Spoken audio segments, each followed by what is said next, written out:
हरियाणा के नूह में सोमवार को विश्व हिंदू परिषद और बजरंग दल की तरफ से निकाली गई ब्रजमंडल जलाभिषेक यात्रा के दौरान जो 84 कोस यात्रा थी, 2 समुदायों में झड़प हो गई थी।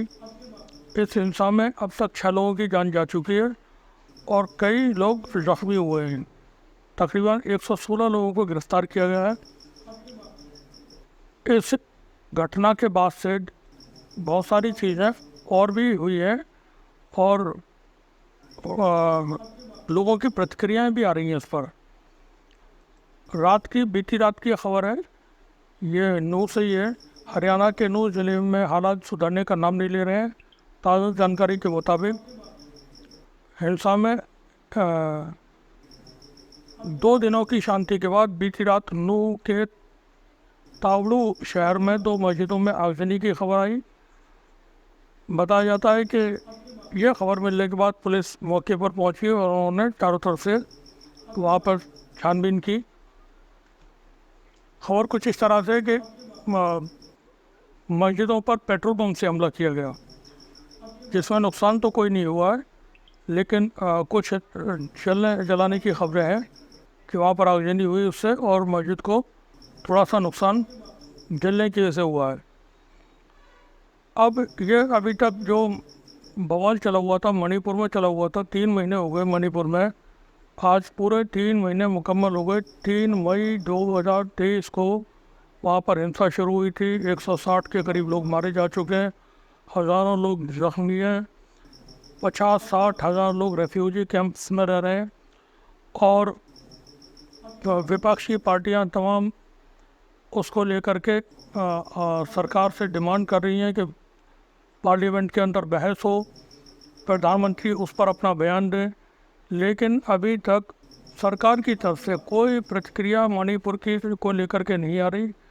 एक छोटा सा बयान 36 सेकंड का प्रधानमंत्री ने दिया था और वो एक राजनीतिक बयान था। मणिपुर की हिंसा को लेकर के बयान वो नहीं कहा जा सकता है। वो एक चुनावी बयान था, जैसे नेता लोग देते हैं उस तरीके का। और जो देश में जो चीज़ें हो रही हैं फ़िलहाल, वो बहुत खौफजदा करने वाली हैं। जैसा कि मुंबई से जयपुर आ रही ट्रेन के अंदर एक पुलिस के आरपीएफ के जवान ने बिना किसी बात के अपने सरकारी हथियार से 4 लोगों को गोली मार करके उनका कत्ल कर दिया। मीडिया में खबर दी गई कि उस व्यक्ति का, जिसका नाम चेतन सिंह है, जिसने गोली मार करके 4 लोगों की हत्या की, वो एक आतंकवादी चेतन सिंह, उसकी मानसिक स्थिति ठीक नहीं है। अब चूँकि वो चेतन सिंह है इसलिए उसकी मानसिक स्थिति ठीक नहीं है और वो कोई जो उसने किया है वो उसका कोई दोषी नहीं है उसमें। अगर यहीं पर ये कोई व्यक्ति कोई मुसलमान नाम का होता तो बवाल हो जाता चारों तरफ, और ऐसा होना नहीं चाहिए। मुसलमान या कोई भी नहीं होना चाहिए, लेकिन फिर भी अब चूँकि जब भी पकड़े जाते हैं वो हिंदू धर्म से, तो उनकी मानसिक स्थिति ख़राब बता दी जाती है। चाहे वो प्रधानमंत्री को जान से मारने की धमकी देने में पकड़े जाते हो, या मुख्यमंत्री उत्तर प्रदेश के योगी आदित्यनाथ को जान से मारने की धमकी या कहीं बम ब्लास्ट वगैरह कराने की धमकी देने वाले पकड़े जाते हैं, उनकी मानसिक स्थिति ख़राब बता दी जाती है। ये बताया जाता है कि वो शराब के नशे में था और उसने ऐसा काम कर दिया शराब के नशे में। ये जो वारदातें हो रही हैं, जैसे ट्रेन के अंदर हत्या कर देना, और फिर हरियाणा में चैलेंज दे करके वो व्यक्ति चैलेंज दे रहा है जो 2 कत्ल का आरोपी है। हरियाणा में उसने 2 लोगों को, राजस्थान के 2 लोगों को ला करके जला करके गाड़ी के अंदर मार दिया था मोनू मानेसर ने। और फिर उसने ये 84 कोसी यात्रा शुरू होने से पहले वीडियो बना करके चैलेंज किया कि हम आ रहे हैं, और अपने लोगों से उसने अपील की कि आप लोग पहुँचिए, ज़्यादा से ज़्यादा तादाद में पहुँचिए। और उसका कोई गुरु है बिट्टू बजरंगी नाम का, उस गुंडे ने बहुत सारे गलत बातें की और उसने भी वीडियो जारी किए और चैलेंज किया। अब जब आप चैलेंज कर रहे हैं इस तरह के, तो जाहिर सी बात है दूसरी तरफ के लोगों को भी उसमें गुस्सा पैदा होगा। और वही हुआ जहां हरियाणा में किसी भी वक्त में सन 75 साल के अंदर कभी, जैसा बताया जाता है, वहाँ कभी कोई सांप्रदायिक दंगा नहीं हुआ है। पहला दंगा है जो ये नूह के अंदर अभी हुआ है। और ये दंगा किया है, जो गौरक्षक मोनू मानेसर है उसकी टीम ने, बजरंग दल के लोगों ने और विश्व हिंदू परिषद के लोगों ने। इनके हाथों में तलवारें हैं, इनके हाथों में राइफलें, बंदूकें हैं, तमंचे हैं, और ये नारे लगा रहे हैं उकसाने वाले। अब जब आप इस तरह की एक्टिविटी कर रहे हैं, वहीं पर सरकार का बहुत गैर जिम्मेदाराना मामला रहा। हरियाणा के गृह मंत्री अनिल विज ने बयान देते हुए मीडिया में कहा कि 3-4 हज़ार लोगों को मंदिर के अंदर बंधक बना लिया था, और उनका ये बयान रद्द कर दिया मंदिर के पुजारी ने। उसने बताया ये लोग अपनी सुरक्षा के लिए अंदर मंदिर के अंदर आकर के छिपे थे, और यहाँ पर किसी तरह का किसी को बंधक नहीं बनाया गया था। तो साफ दिखाई देता है कि सरकार के संरक्षण में ये जो गुंडे हैं, जो भगवा मंडली के गुंडे हैं और दहशतगर्द हैं, आतंकवादी हैं, इनको पूरी तरह से छूट मिली हुई है कि आप जो चाहें करें। मोनू मानेसर ने राजस्थान के लोगों की हत्या की। राजस्थान में 7वां महीना ये चल रहा है और उसके खिलाफ कोई कार्रवाई नहीं है, गिरफ्तार नहीं होता है। जब राजस्थान की पुलिस उसको गिरफ्तार करने पहुंचती है, इस पर राजस्थान के मुख्यमंत्री की तरफ से भी बयान आज आ चुका है। जब राजस्थान की पुलिस उसको गिरफ्तार करने के लिए पहुंचती है हरियाणा, तो वहाँ पर राजस्थान की पुलिस को विश्व हिंदू परिषद, बजरंग दल के जो लोग हैं वो घेर लेते हैं और उनको वापस लौटना पड़ता है। वहीं हरियाणा की पुलिस राजस्थान पुलिस के ख़िलाफ़ FIR दर्ज कर लेती है, जिस पर जो राजस्थान के मुख्यमंत्री है उनकी तरफ से जो बयान है उस खबर को बताई थी थोड़ा सा। हरियाणा के नूह में शुरू हुई हिंसा के बाद मोनू मानेसर की गिरफ्तारी न किए जाने की चर्चा हो रही है। मोनू मानेसर नासिर जुनैद हत्याकांड में अभियुक्त है और काफ़ी वक्त से फरार चल रहा है। नूह में जिस जलाभिषेक के दौरान 2 गुटों में टकराव हुआ था, उस यात्रा में भी मोनू मानेसर के शामिल होने की खबरें आ रही थी। कहा गया कि मेवात के लोग मोनू मानेसर के यात्रा में शामिल होने के ऐलान से गुस्से में थे। हालांकि समाचार एजेंसी PTI ने मोनू मानेसर से कहा था कि वो BHP की सलाह के बाद यात्रा में शामिल नहीं हुए। यात्रा के बाद जब हिंसा भड़की और 6 लोगों की मौत हो गई, तो ये सवाल उठा कि मोनू मानेसर को गिरफ्तार क्यों नहीं किया गया है। इस सवाल के जवाब में पहले हरियाणा के गृह मंत्री अनिल विज ने बुधवार को कहा कि मोनू मानेसर पर राजस्थान में केस दर्ज है, राजस्थान पुलिस को मोनू को पकड़ना चाहिए। फिर हरियाणा के मुख्यमंत्री मनोहर लाल खट्टर ने भी कहा कि जहां तक मोनू मानेसर का सवाल है, उसके खिलाफ पिछला केस राजस्थान सरकार ने दर्ज किया था। राजस्थान सरकार को हमने कहा है कि वो जिस तरह की मदद की ज़रूरत होगी हम करेंगे, और उन्होंने कहा कि राजस्थान पुलिस उन्हें ढूंढ रही है, वो कहाँ है, हमारे पास कोई इनपुट अभी तक नहीं है। ये हरियाणा के मुख्यमंत्री कह रहे हैं कि हमारे पास कोई इनपुट नहीं है, और वो हरियाणा में घूम रहा है खुलेआम। हरियाणा में पुलिस वालों से उसकी दोस्ती है, नेताओं से उसकी दोस्ती है। भारतीय जनता पार्टी के बड़े बड़े दिग्गज नेताओं के साथ उसकी तस्वीरें सोशल मीडिया पर वायरल हो चुकी हैं। खट्टर के बयान पर राजस्थान के मुख्यमंत्री अशोक गहलोत ने भी अपनी प्रतिक्रिया दी है। अशोक गहलोत ने ट्वीट किया है और कहा है कि हरियाणा के मुख्यमंत्री मनोहर लाल खट्टर मीडिया में बयान देते हैं कि राजस्थान पुलिस को असंभव मदद करेंगे, परंतु जब हमारी पुलिस नासिर जुनैद हत्याकांड के आरोपी को गिरफ्तार करने गई तो हरियाणा पुलिस ने कोई सहयोग नहीं किया, बल्कि राजस्थान पुलिस पर FIR दर्ज कर ली। अशोक गहलोत बोले, जो आरोपी फरार है उन्हें तलाश करने में हरियाणा पुलिस राजस्थान पुलिस का सहयोग नहीं कर रही है। खट्टर हरियाणा में हो रही हिंसा को रोकने में नाकाम रहे और अब सिर्फ लोगों को ध्यान भटकाने के लिए इस तरह के बयान दे रहे हैं जो उचित नहीं है। खट्टर से पहले अनिल विज ने भी मोनू को लेकर के बयान दिया था और उन्होंने कहा था कि इस हिंसा में मोनू मानेसर का कोई हाथ नहीं है। अब एक राज्य में अपराध करने वाला दूसरे राज्य में जाकर के आराम से खुलेआम घूमता रहे, तो ये भारत में कानून का राज, पता नहीं कौन से कानून का राज है।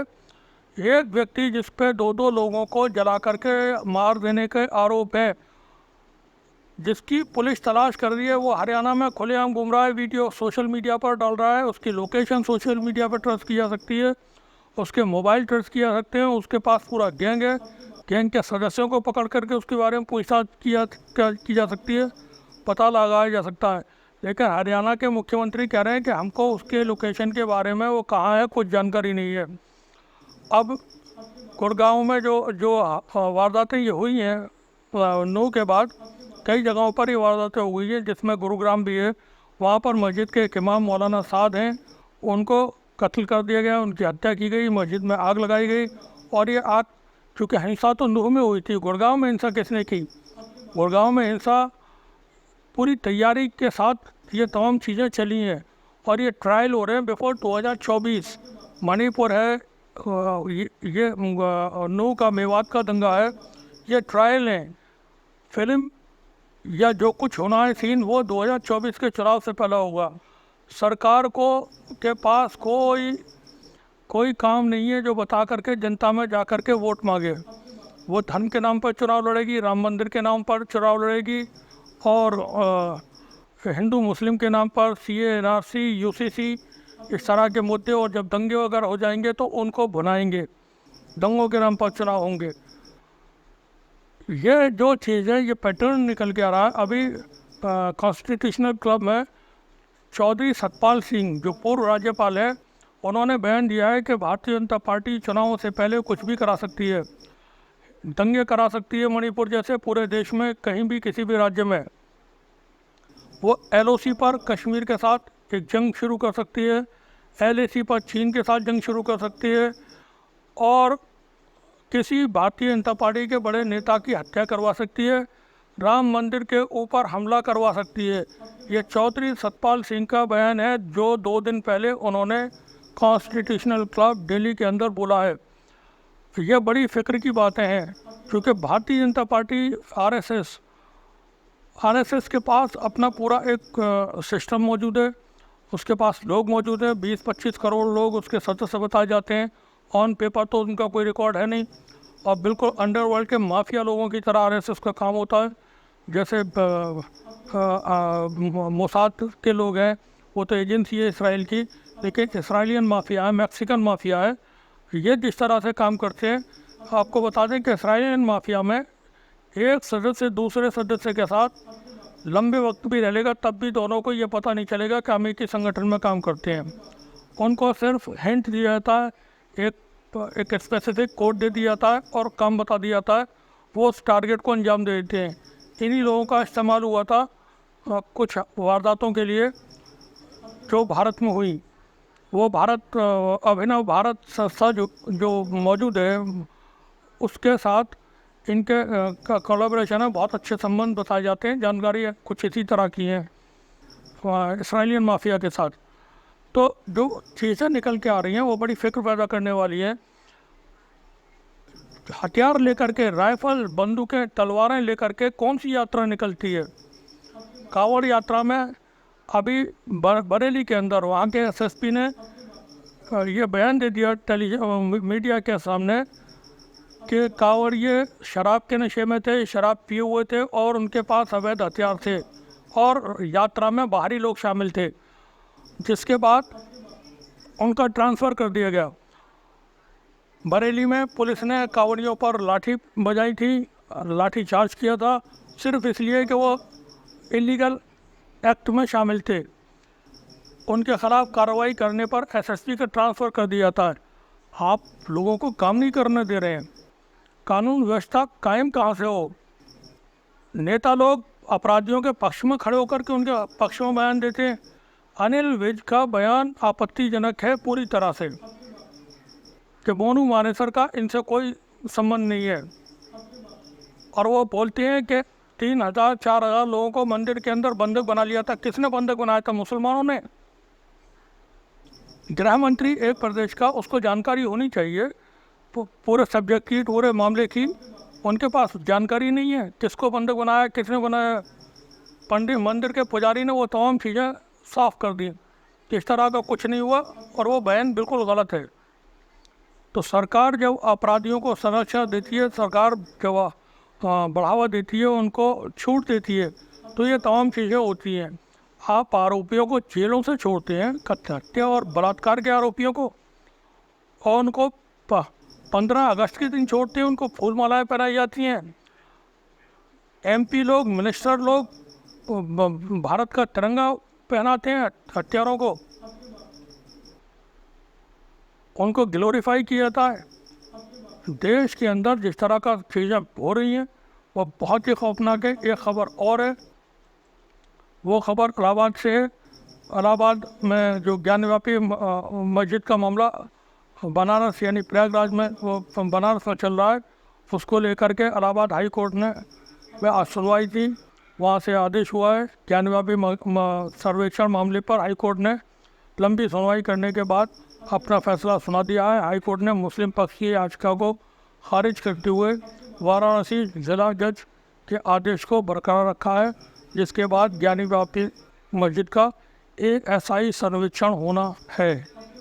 अब वहाँ पर PSI की टीम जाएगी, वो वहाँ पर खुदाई वगैरह करेगी, वो तलाश करेगी कि मस्जिद के अंदर क्या क्या है नीचे ज़मीन के अंदर। अब ये बिल्कुल बाबरी मस्जिद वाला पैटर्न यहाँ से लगभग शुरू है। और मेरा हमारी मतलब ये निजी तौर पे मेरा अपना मानना है कि RSS, VHP, बजरंग दल, हिंदू महासभा, इन सब लोगों को एक बार मिल करके बैठ करके बातचीत करके कितनी मस्जिदों को उन्हें चाहिए उसको लेकर के अपनी तरफ से एक लिस्ट जारी कर दें, भारत सरकार के पास लिस्ट भेज दें और भारत सरकार उनको अप्रूवल दे दे और मुस्लिम समाज उस पर अपनी तरफ से रजामंदी दे दे कि हाँ इन मंदिरों पे को आप जो चाहे करें और हमें इस पर कोई आपत्ति नहीं है। क्योंकि एक के बाद एक जो इतने लंबे मामले कोर्टों में चलते हैं उसमें सरकार का भी खर्चा होता है और अननेसेसरी लोगों के टाइम भी खर्च होते हैं, उससे कोई फ़ायदा तो है नहीं। जो चीज़ आपको छल कपट क्या कहते हैं वो बाहुबल दबंगई वाला कुछ इस तरह के शब्द कहीं तो राजनीति में इस्तेमाल किए जाते हैं कि उससे जो हासिल करना है तो वो आप सीधे सीधे एक लिस्ट जारी करके बता दें कि भारत में इतनी मस्जिदें हैं जो हमको चाहिए, हर हाल में चाहिए और मुस्लिम समाज को उसे एक्सेप्ट कर लेना चाहिए कि हम इसको दे रहे हैं। वैसे भी मुस्लिम्स की जो पोजीशन है 1992 के बाद मुस्लिम डिप्रेशन में है, वो किसी पोजीशन में नहीं है कि वो किसी तरह से अपनी कोई बात है उसको कह सकें या मनवा सकें सरकार से या अदालत में भी जा कर के अपने आप को डिफेंड कर सकें। अब इसी में कुछ बयान आए हैं। ये मथुरा से सांसद हैं और फिल्म एक्ट्रेस हेमा मालिनी, उन्होंने ज्ञानव्यापी मस्जिद मेरी देखी हुई है बनारस के अंदर, 2-3 मरतबा मस्जिद को मैंने अंदर से देखा है, बाहर से देखा है।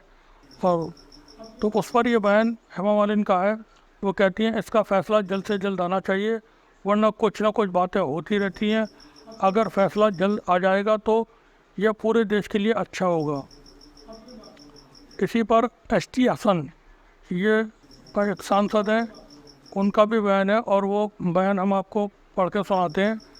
वो बताते वो ST हसन साहब कह रहे हैं कि अदालत ने जो फैसला दिया है उसे मानना होगा। अच्छा, आप कर क्या लोगे नहीं मानोगे तो? हसन साहब बताते हैं ज़रा। सर्वे के दौरान इस स्मारक को कोई नुकसान न पहुँचे, जो भी सर्वे का फैसला होगा वो हम मानेंगे। मानना ही पड़ेगा सांसद साहब, आप होते कौन हैं? देश की अदालत से बड़े हैं, RSS से भी बड़े हैं, आप विश्व हिंदू परिषद बजरंग दल से ही बड़े हैं, आप होते कौन हैं जो नहीं मानेंगे? कोर्ट का फैसला न मानने की बात कौन क्या कह सकता है? तो वो बता रहे हैं कि यहाँ पर हमारे देश को आज सांप्रदायिक सौहार्द और राष्ट्रीय एकीकरण का बहुत ज़रूरत है। हम में से किसी को भी ऐसे बयान नहीं देना चाहिए जिससे फासले बढ़ें। ये ST हसन साहब हैं और इनका ये समाजवादी पार्टी से सांसद हैं, उनका ये बयान है। वहीं पर इसी मामले में एक फारूक अब्दुल्ला की बयान है। मंदिर, वो कहते हैं कि मंदिर हो या मस्जिद वो सबका एक ही है, आप उसे मंदिर में देखें या मस्जिद में, कोई फ़र्क नहीं। ये फारूक अब्दुल्ला साहब कह रहे हैं, सही बात है। अब यहाँ पर एक बयान और भी है, वो फरंगी महल मस्जिद के इमाम साहब का है। हमें उम्मीद है कि न्याय होगा क्योंकि यह मस्जिद करीब 600 साल पुरानी थी, बाबरी मस्जिद भी 400 साल पुरानी थी। और वो क्या हुआ उसका इमाम साहब को पता होना चाहिए। और मुस्लिम पिछले 600 सालों से वहाँ नमाज अदा करते आ रहे हैं, हम भी चाहते हैं कि देश के सभी पूजा स्थलों पर प्लेसेस ऑफ वर्शिप एक्ट लागू हो। मुस्लिम पक्ष एक आदेश को चुनौती देने के लिए सुप्रीम कोर्ट जाने पर भी विचार करेगा। ये जो फरंगी महल मस्जिद के इमाम हैं और ये all India Muslim personal law board के सदस्य भी हैं, खालिद रशीद फरंगी महली, उनका ये बयान है। मेरा ख़्याल है इसमें एक कोई बयान आना चाहिए और ज़रूरी भी है। वो बहुत ज़रूरी बयान मौलाना अरशद मदनी का होगा। महमूद मदनी ये बहुत बड़े भारत के मुसलमानों के सबसे बड़े जो नेता हैं इस वक्त यही हैं आज के दौर के, और इनको भारत के बाहर जा कर के भी कहीं कोई बड़ी सी प्रेस कॉन्फ्रेंस वगैरह जिनेवा वगैरह में जा कर के आयोजित करके वहाँ पर बताना चाहिए कि ये इसमें क्या उनकी राय है। वो बहुत ज़रूरी भी है ये। तो ज्ञानव्यापी मस्जिद का जो मामला है उसका सर्वे होगा और कोई मसला नहीं है। वैसे भी पुरानी खबरों को खोदते रहना ज़रूरी है, उसमें बहुत सारी चीज़ें निकल सकती हैं, लाशें भी निकल सकती हैं और बहुत सारे लोग तरह तरह के लोग हैं दुनिया में। शेख साहब ने तो बयान दे दिया था कि लाशों को निकाल करके पता नहीं क्या करेंगे। खैर, तो देश के अंदर जो चीज़ें हो रही हैं एक लकीर खींची जा रही है सीधे सीधे कि जो हम कहेंगे वो करना होगा, ख़ास तौर से मुस्लिम सोसाइटी को। और बाकी तुम जानो, तुम्हारा काम जाने। मुस्लिम लीडरशिप का सफाया हो चुका है, बिल्कुल सिफर हो गई है, बची नहीं है। ले करके एक दो लोग हैं जो बोल जाते हैं, मीडिया में आप है नहीं। अल्लाह का शुक्र है कि मुसलमानों ने कोई तवज्जो नहीं दी किसी भी चीज़ को। उनका सारा ख़र्चा वो तमाम अपनी ज़रूरतों में होते हैं, सारी चीज़ें खर्च वो अपना जो भी कुछ है, पैसा है, अपना वक्त है, वो अपनी ज़रूरतों पर खर्च करते हैं, अपने ऐशो-आराम में खर्च करते हैं। दूसरों के दूसरी चीज़ों पर उनकी कोई तवज्जो होती नहीं। अब मिली मसाइल और कौम और ये तमाम चीज़ें मुसलमानों का इससे कोई आस्था वास्ता है नहीं दूर दूर तक का। जितने भी हैसियतमंद लोग हैं वो अपनी बहुत खूबसूरत ज़िंदगी जी रहे हैं, बाकी रिक्शा खींच रहे हैं, पान की दुकान चला रहे हैं, फल की ठेली वेली भी लगाए हुए हैं। उस पर भी वो बजरंग दल और विश्व हिंदू परिषद और जो कट्टरपंथी RSS के जो संगठन है उन लोगों ने ऐलान कर दिया है कल गुरुग्राम में भी कुछ इस तरह के नारे लगाए गए कि अब मुस्लिम रेडी वालों से, सब्जी वालों से, फल वालों से कोई सामान नहीं खरीदेगा। आज गाज़ियाबाद में भी रैली वैली हुई है और वहाँ भी इस तरह के नारे लगाए गए हैं। और मुसलमानों को मकान भी नहीं देना है किराए पे, और अपनी हजामत भी किसी मुस्लिम नाई से नहीं बनवानी है, फिर बोला गया है। तो कुल मिलाकर के मुसलमानों के लिए RSS को बता देना चाहिए कि वो कुएं में जाके गिरें, खाई में जाके गिरें, या अरब सागर में जाके डूब जाएं, या हिंद महासागर में जाकर के सारे 15-20 करोड़, 30 करोड़, 25 करोड़ जो भी हैं वो जाकर के छलांग लगा दें। क्या करें, ये RSS को सीधे सीधे बता देना चाहिए। उसमें इधर उधर की बातें करने से कोई फ़ायदा नहीं, क्योंकि मुसलमान अब क्या 1992 से जैसे उन्होंने बताया वो बिल्कुल डिप्रेशन में है और इतनी मार पड़ चुकी है उनमें कि अब उनके कमर बिल्कुल टेढ़ी हो गई है। और बाकी और हो जाएगी 2024 में, खुदा करे एक बार और BJP की सरकार रिपीट हो तो वो जो कुछ कसर रह गई है तो वो सब उसमें वो पूरी हो जाएगी।